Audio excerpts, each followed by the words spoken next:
नमस्कार।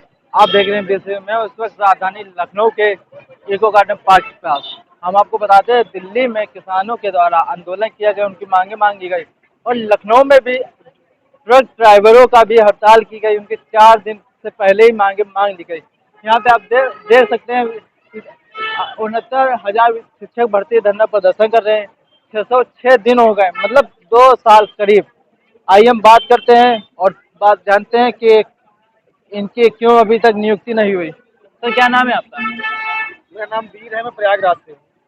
आप लोग युवा हैं, देखा जाए टीचर एक छोटे बच्चे को किसी ना किसी काबिल बनाता है, साइंटिस्ट बनता है, वैज्ञानिक बनता है, डॉक्टर बनते हैं, वकील बनते हैं, पुलिस बनते हैं। साहब शिक्षक जो होता है वो राष्ट्र निर्माता होता है, राष्ट्र का निर्माण करता है। चाहे इंजीनियर हो, चाहे विधायक हो, चाहे प्रधानमंत्री हो, राष्ट्रपति हो, उनको भी एक शिक्षक ने ही पढ़ाया है।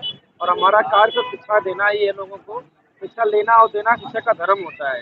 लेकिन इस सरकार ने हमें बताया है कि शिक्षक होने के नाते के साथ साथ हम पिछड़े और दलित भी हैं, और पिछड़ों को, दलितों को उनका हक आसानी से नहीं मिलता। पिछड़े और दलितों का एक नया चेहरा उभर रहा है, चंद्रशेखर आजाद ब्राह्मण। देखिए, उनके बारे में ज़्यादा बात करना इस समय ठीक नहीं होगा। वो हमारे सबसे बड़े भाई हैं और हम सब उनको बहुत मानते हैं, प्यार करते हैं।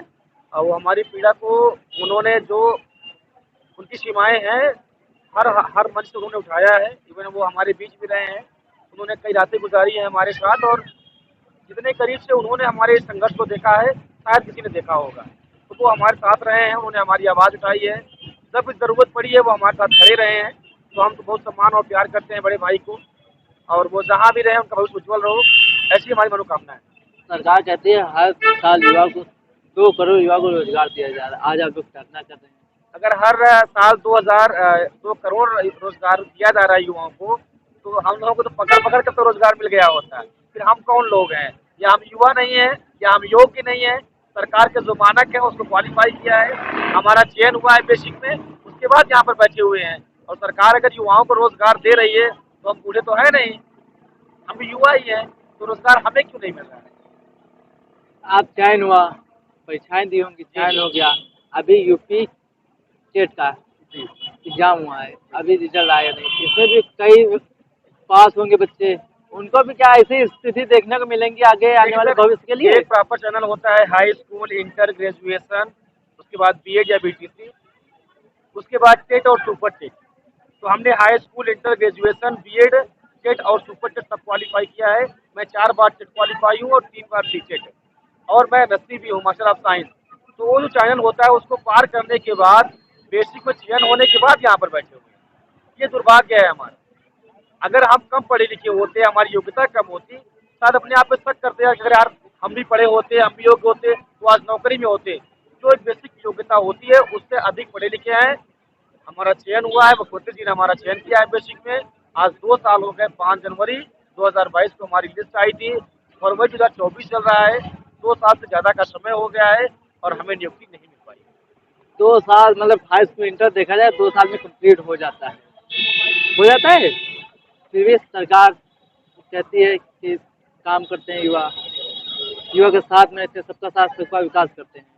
में सबका साथ नहीं है, न सबका विकास है। कुछ का साथ है, कुछ का विकास है। अगर सबका साथ, सबका विकास होता तो हम भी इस प्रदेश के ही नागरिक हैं, हम भी इस प्रदेश के युवा हैं, और हमने भी सरकार को जिताया है। सरकार को जिताने में हमने भी मदद की है। मैं खुद भाजपा का पूरा स्तर का कार्यकर्ता रहा। लगातार उनके चुनाव में मैंने प्रचार प्रसार किया है। इन हाथों पर कमल के, सॉरी, क्या फूल है उनका, कमल का फूल है हाँ, उसको। कमल ही है, कमल जी है। जी जी जी, कमल का निशान बनवाया था, और दे जाकर लोगों को बता करता था कि ये देखिए, इसी को वोट देना है। और उस वोट का नतीजा ये बैठा मिला हमको, उनको सरकारें मिल गई, उनको कुर्सियां मिल गई, और हमें पत्थर नसीब हुआ है। आपने कमल का प्रचार किया, जी। ठीक है, फिर भी आप डर न करें। देखा जाए तो आप बीजेपी के कार्यकर्ता हुए, तो आप लोगों के सबसे पहले मांगे पूरी होनी चाहिए। देखिए सर, एक राजा के लिए पूरी प्रजा उसकी होती है, चाहे वो किसी को वोट दिया हो या न दिया हो।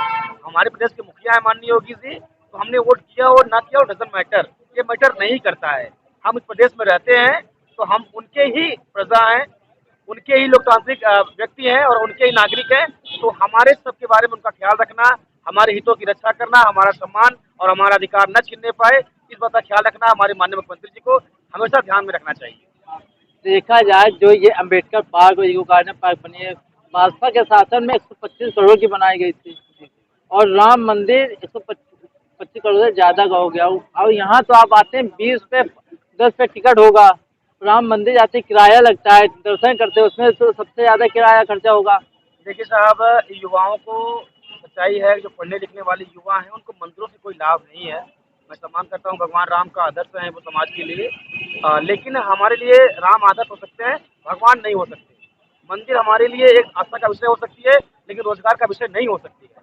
हमारे लिए रोजगार का विषय हमारी नौकरी है, शिक्षा संस्थान है, जो मेडिकल कॉलेज खुल रहे हैं या आईटी कॉलेज खुल रहे हैं, हमारी जो निवेश है उसमें अधिक होना चाहिए। और हम एक शिक्षक होने नाते इस बात का बढ़ावा करते हैं कि हमारे लिए मंदिर से ज़्यादा विद्यालय मायने रखता है, क्योंकि हम अम्बेडकर को मानने वाले हैं और अम्बेडकर साहब ने कहा था कि जो मंदिर की ओर जाती हुई भीड़ जिस दिन विद्यालय की ओर मुड़ जाएगी उस दिन समाज का विकास हो जाएगा। हमारे साथ में कुछ और युवा हैं, उनसे बात करते हैं, वो जानते हैं। क्या नाम है सर आपका? आज 606 दिन हो गए धरने के। 6 दिन ज़्यादा हो गए।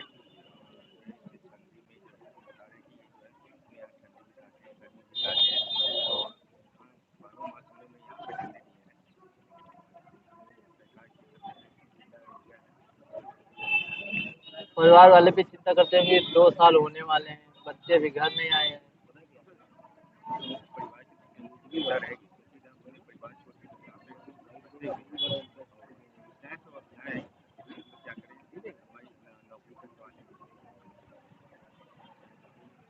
आपके साथ कोई राजनीतिक नेता या कोई आला अधिकारी मिलने आए?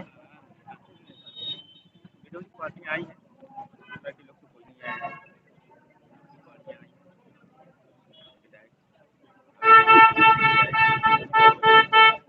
विधायक नहीं आए, तो कैसे आगे रणनीति रहेगी? क्या धरना चलेगा या कि आगे?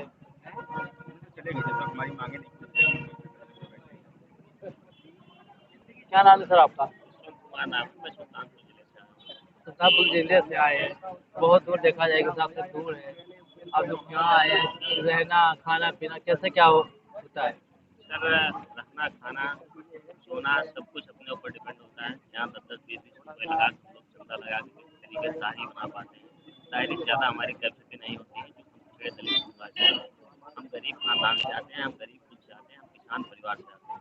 हमारी इतना बड़ी कैपेसिटी नहीं है कि होटल लेके या 5 स्टार होटल में रुक के हम बेच सकते हैं। हम यही जो पल्ली आपको दिख रही है, देखिए पल्ली दिखाइए आप, इसी पल्ली पे ऊपर किसान की बैरिकेडिंग लगा के यहीं रात लेके जाते हैं। बारिश हुई, आगे ठंड तक हुई है यहाँ, अब गर्मी का मौसम आ रहा है, किस प्रकार आप लोग सहन?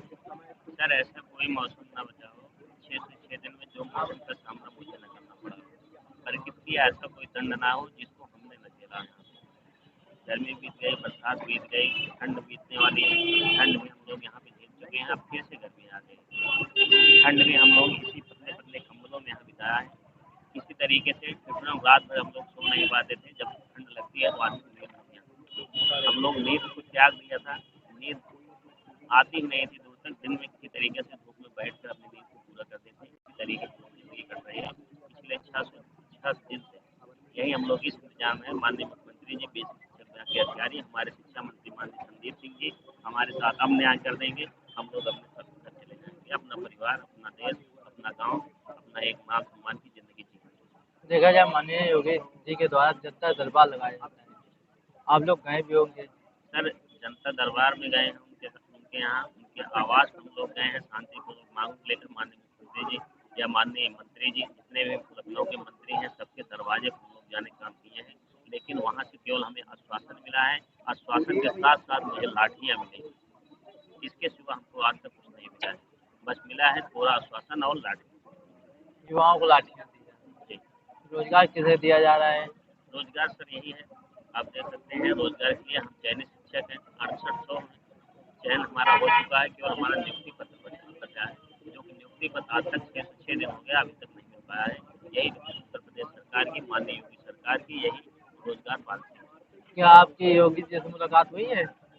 माननीय योगी जी से हमारी जब लिस्ट नहीं आई थी, 69,000 शिक्षक भर्ती के हम लोग चाहते हैं, इसमें आरक्षण घोटाला हुआ था, एनसीबीसी पिछड़ा वर्ग आयोग ने माना और तत्कालीन मुख्यमंत्री माननीय योगी जी ने भी एक अपनी 5 सदस्यीय कमेटी मुकुल सहगल जी के निर्देशन, राज्य परिषद के मुकुल सहगल जी के निर्देशन कमेटी बनाया। उन्होंने माना कि 69,000 शिक्षक भर्ती को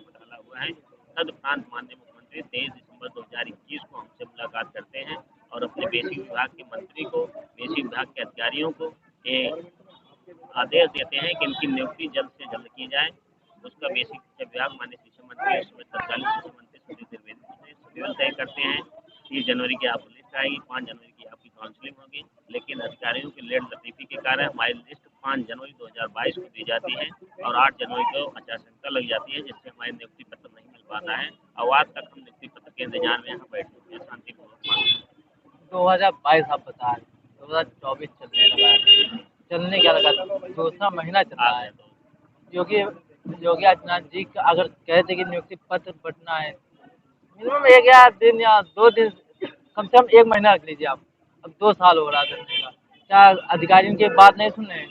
माननीय मुख्यमंत्री जी ने आदेश के बाद ही लिस्ट आई थी, लेकिन माननीय मुख्यमंत्री के आदेश से बड़ा माननीय बेसिक शिक्षा विभाग के जो अधिकारी हैं उनका आदेश हो जाता है।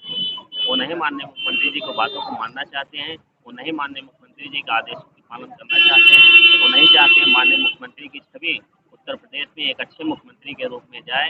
वो नहीं चाहते हैं कि किसी पिछड़े दलित के घर परिवार में एक शिक्षक के घर में, एक परिवार घर में रोशनी जाए।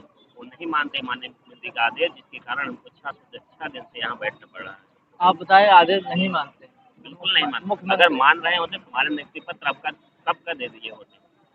मुख्यमंत्री हैं, वो सरकार चलाते हैं देखा जाए, तो फिर आदेश नहीं मान रहे तो उन अधिकारियों को आज निलंबित नहीं कर सकते? बिल्कुल, ये तो माननीय मुख्यमंत्री जी से हमारी यही मांग है। माननीय मुख्यमंत्री जी से हम दोबारा जब भी मिलेंगे, माननीय मुख्यमंत्री जी से बताएंगे कि आपके अधिकारी आपका आदेश का अनुपालन कर रहे हैं। ये आपके आदेश को आज तक 2 साल 606 दिन से आज तक नहीं माने हैं। आपका आदेश का ये लोग दुरुपयोग कर रहे हैं, आपके आदेश को नहीं मान रहे हैं, आपको ये माननीय मुख्यमंत्री नहीं मानते हैं, ये खुद अपने आप को मुख्यमंत्री मान के बैठे हैं यहाँ पर। अब देखने को मिलेगा क्या होगा। 69,000 शिक्षक भर्ती होगा, क्या इनकी सुनवाई होगी? कैमरामैन अमन के साथ अंकित रावत, लखनऊ।